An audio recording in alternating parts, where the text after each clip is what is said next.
Bienvenue à la chaîne du serviteur Guillaume Goron et du Centre Mission Rosée. Une famille qui vise à faire de vous des intimes, disciples et témoins de Christ pour étendre le règne de sa gloire. Vous trouverez les audios des enseignements du serviteur Guillaume Goron, des messages édifiants et inspirés du Saint-Esprit qui vous feront expérimenter l'amour, la bonté de Dieu d'une manière toujours particulière. N'hésitez pas à vous abonner à votre chaîne, à télécharger et à partager ce message autour de vous. Bonne écoute et que Dieu vous bénisse. Ici votre serviteur Guillaume Goron, bienvenue à la matinale des décrets prophétiques. Ce matin, nous parlerons de comment se préparer efficacement pour les noces de l'agneau.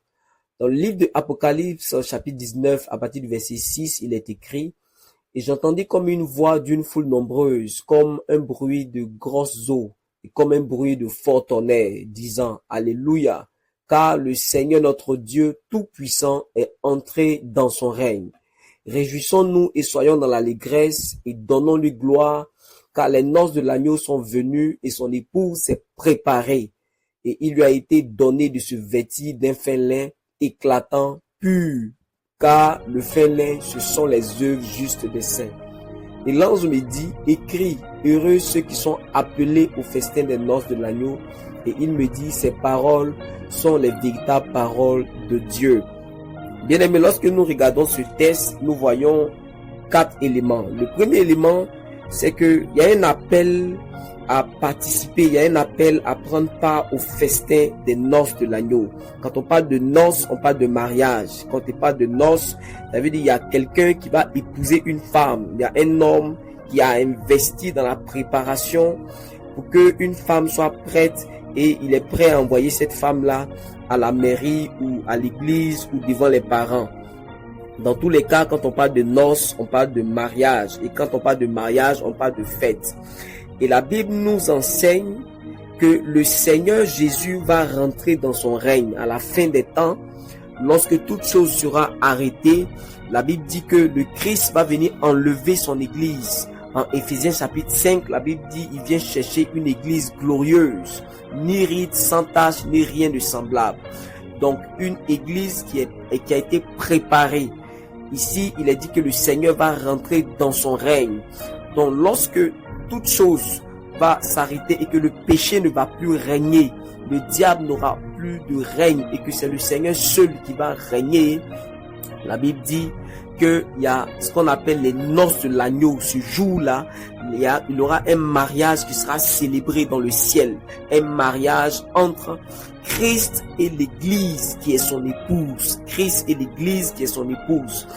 Donc, la Bible dit que cette épouse-là s'est préparée donc pour aller à la rencontre de l'époux pour le mariage. La Bible dit que cette épouse-là donc se prépare. Donc, il y a un élément qui est important. C'est comme la parabole dans Matthieu chapitre 25 des 10 vierges. La Bible, elles étaient toutes vierges, 10. Il y avait 5 sages qui s'étaient préparés, qui avaient acheté de l'huile pour mettre dans la lampe. Et il y avait 5 folles qui n'ont pas acheté de l'huile suffisamment pour garder, pour se préparer, et n'ont pas fait de réserves. Donc ici, la Bible dit que l'épouse s'est préparée. Et comment elle s'est préparée? La Bible dit qu'il lui a été donné de se revêtir de fin lin éclatant et pur, qui sont les œuvres justes des saints. Donc, il y a une préparation qui est faite. On va le traiter. Comment donc se préparer efficacement pour les noces, pour la rencontre de notre époux? Jésus-Christ de Nazareth est en train de préparer son église. En Éphésiens chapitre 5, la Bible dit: Christ a aimé l'église, il s'est livré lui-même pour elle. Et la Bible dit: il la sanctifie, il la purifie par la parole et par le baptême. La Bible dit pour préparer cette église-là, glorieuse, ni ride, ni rien de semblable. Une église qui est prête, une épouse qui est préparée.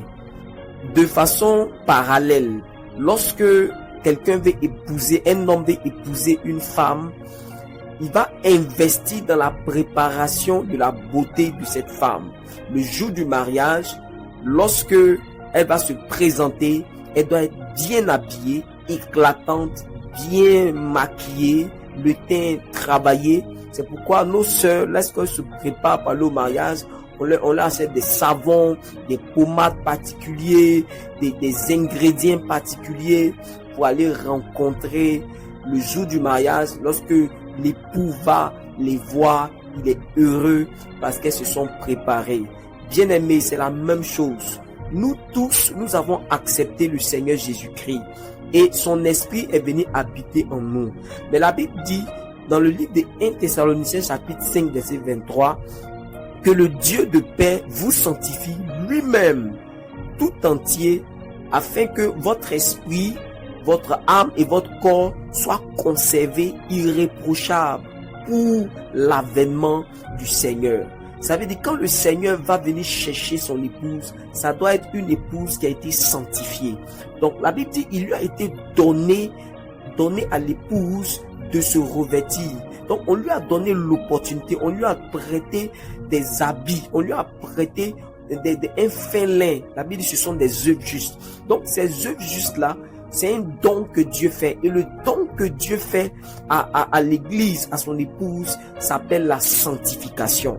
La Bible dit dans le livre de Hébreux chapitre 12 que Dieu corrige ses enfants légitimes. Si Dieu ne t'a pas sanctifié pour que tu participes à sa sainteté, la Bible dit que c'est que tu es un enfant illégitime. Et la Bible dit ce que nous devons rechercher, c'est la paix avec tous et cette sanctification que Dieu produit en nous pour nous revêtir, car sans elle, nul ne verra le Seigneur. La sanctification ici, ce n'est pas une œuvre humaine. Notre part s'appelle la consécration. Dieu veut qu'on lui consacre notre vie.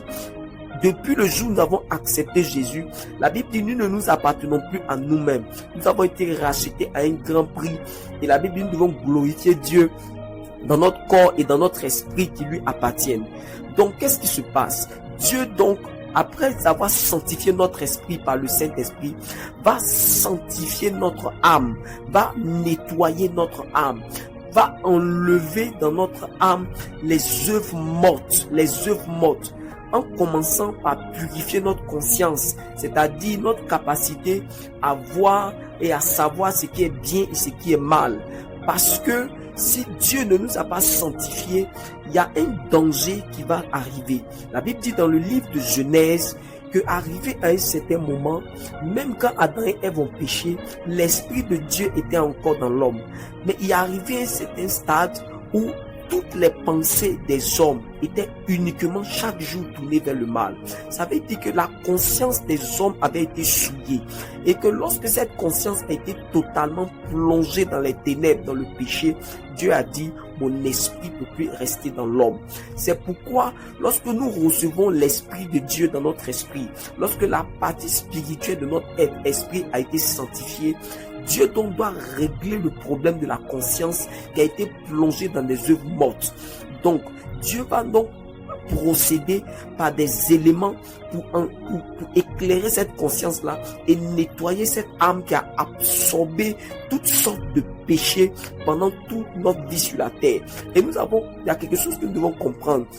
C'est que l'âme absorbe le péché même des parents. Donc c'est comme si ton âme est prédisposée au mal, au péché. D'accord? Même quand le Saint-Esprit est venu habiter dans ton esprit. Donc la sanctification de l'âme et du corps sont importantes aux yeux de Dieu. Pourquoi? Parce que si Dieu t'a donné simplement le Saint-Esprit, qui n'a pas sanctifié ta conscience par son sang, il n'a pas sanctifié ton âme et ton corps, il n'a pas enlevé, il t'a pas permis de revêtir de bonnes œuvres,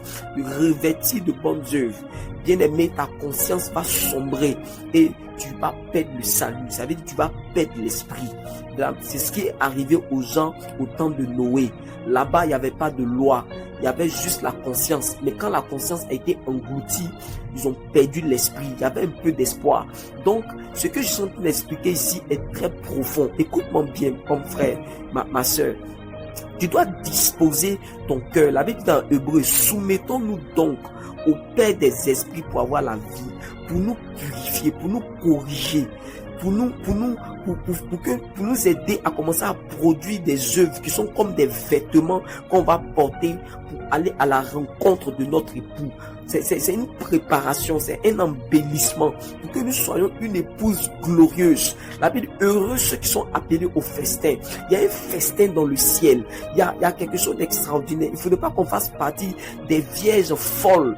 Elles étaient toutes vierges, elles étaient chrétiennes, mais elles ne se sont pas préparées. Quand l'époux est venu, elles n'ont pas eu l'opportunité. Il dit, je ne vous ai jamais connu. C'est étrange ce que je suis en train de dire. C'est bizarre, mais il faut que tu comprennes que tu dois participer au sang, à l'aspersion du sang. Tu dois participer à l'aspersion du sang par la sanctification de ton âme, de ton esprit et de ton corps. Il y a le 1/3 de toi qui a été sanctifié. Les 2 autres tiers doivent être sanctifiés. Donc, qu'est-ce que Dieu utilise donc pour nous sanctifier? La première des choses que le Seigneur utilise pour nous sanctifier, c'est le sang de Jésus. La Bible dit dans le livre de Hébreux que le sang de Jésus, par un esprit éternel, fait la purification de notre conscience des œuvres mortes. C'est pourquoi en 1 Jean chapitre 1, il dit, si nous disons que nous n'avons pas de péché, nous sommes des menteurs. Mais si nous confessons, si nous reconnaissons, il est fidèle pour nous pardonner, pour nous purifier de toute iniquité.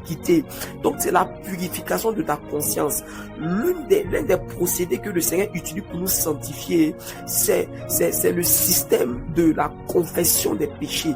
Lorsque tu viens confesser tes péchés, ta conscience est constamment éclairée, ta conscience est constamment purifiée par l'esprit du sang de Jésus. Il y a la voix du sang de Jésus qui parle dans ta conscience, qui parle à ta conscience, qui nettoie ta conscience des œuvres mortes. Si tu ne confesses pas tes péchés, arrivé à ce moment, tu vas sentir que ta conscience même ne fonctionne plus parce qu'elle sera engloutie dans la souillure et dans le péché. Parce que c'est la confession qui nous aide à nous sanctifier. La deuxième chose que le Seigneur utilise pour nous sanctifier, bien-aimés, c'est l'Église. Donc, je t'invite à prier constamment pour demander pardon au Seigneur, pour plaider le sang de Jésus, pour purifier ta conscience, Parce que la purification ici, c'est pas la purification des péchés, c'est la purification de la conscience, parce que le sang de Jésus t'a déjà lavé. Le document spirituel qui atteste que toi tu es saint devant Dieu et juste, c'est le sang de Jésus qui a détruit tout ton dossier spirituel. Mais ta conscience qui est souillée, qui a absorbé le péché, a besoin d'être nettoyée, et le sang de Jésus qui est surnaturel et spirituel peut faire ce travail. Donc c'est important, chers frères et sœurs, de venir devant le Seigneur et reconnaître chaque jour nos fautes et plaider pour que le sang purifie notre conscience.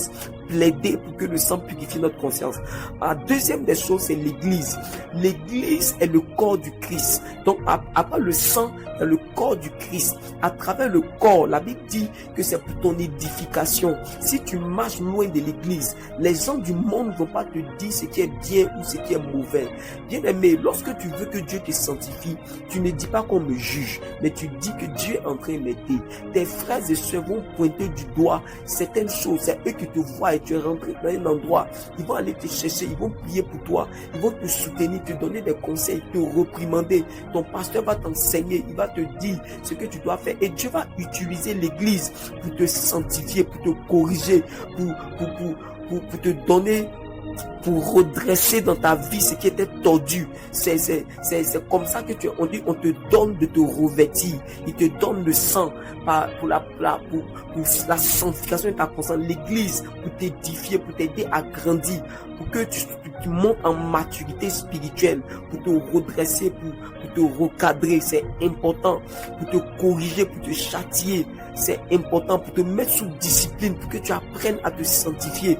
Parce que si tu ne t'es pas préparé ainsi, c'est pas sûr que tu puisses rencontrer l'époux. C'est pas sûr que tu sois aux noces de l'agneau. Lorsque Jésus va venir prendre son église, est-ce que tu seras revêti? Donc la troisième chose que le Seigneur nous donne pour nous préparer, pour nous revêtir, pour nous sanctifier, c'est son esprit. Donc à travers l'église, on nous enseigne comment marcher avec le Saint-Esprit. Lui, la Bible dit qu'il est là pour nous convaincre de péché, de justice et de jugement.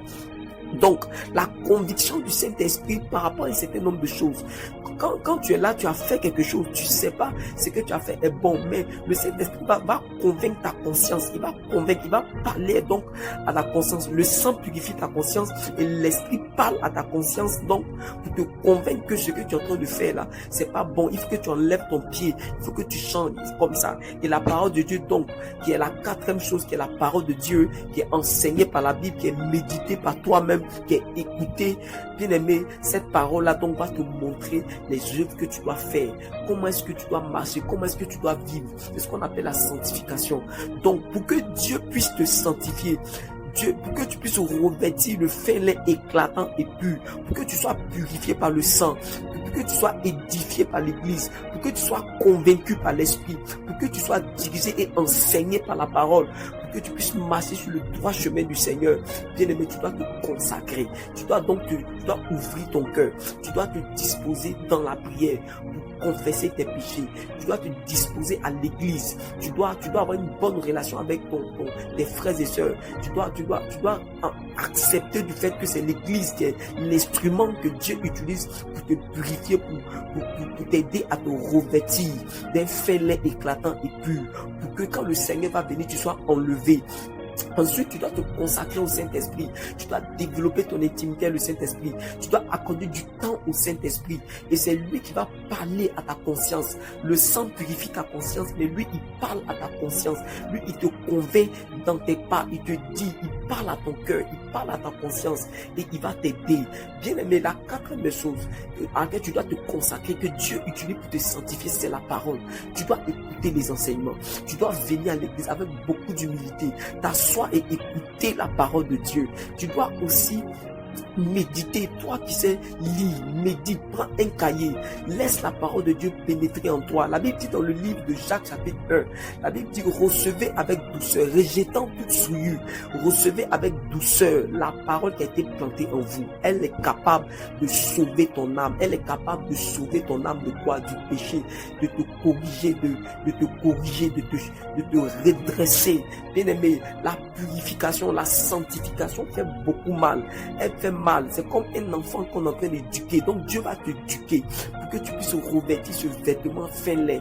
Bien aimé, sans ce vêtement, tu ne pourras pas enlever. Tu ne seras pas enlevé. Tu seras comme une vierge. C'est-à-dire que tu es chrétien, mais une vierge folle qui ne s'est pas préparée. Quand l'époux va venir, tu ne vas pas entrer parce que tu ne seras pas prêt. Bien aimé, prépare-toi. Laisse Dieu va te sanctifier. Ne dis pas qu'on te juge. Ne sois pas trop orgueilleux. Ne sois pas trop fier de toi. Donne l'opportunité au Seigneur de te purifier par son sang, de pouvoir t'édifier, te faire grandir par l'église, que tes frères puissent te juger, que tes frères et sœurs en Christ puissent te juger. Accepte qu'on te juge, accepte qu'on te dise ce que tu dois faire, accepte qu'on te dise que tu dois passer à gauche, à droite. C'est le rôle de l'église, une église dans laquelle tu es, et on t'aide pas à te sanctifier de plus en plus, on t'aide pas à ressembler à Jésus de plus en plus. Fais attention, cette église ne t'arrange pas parce qu'elle n'est pas en train de te préparer à te vêtir les noces de l'agneau. Donc, le Saint-Esprit, tu dois développer ta communion, le Saint-Esprit et ta communion avec la parole. Bien aimé, je veux que tu pries avec moi ce soir. Je veux que tu dises, Seigneur Jésus, accorde-moi la grâce de comprendre ces choses en profondeur et de me préparer. Donne-moi un cœur qui accepte que tu puisses me sanctifier, un cœur qui se consacre, à l'église, à l'esprit, à la parole et au sang de l'agneau.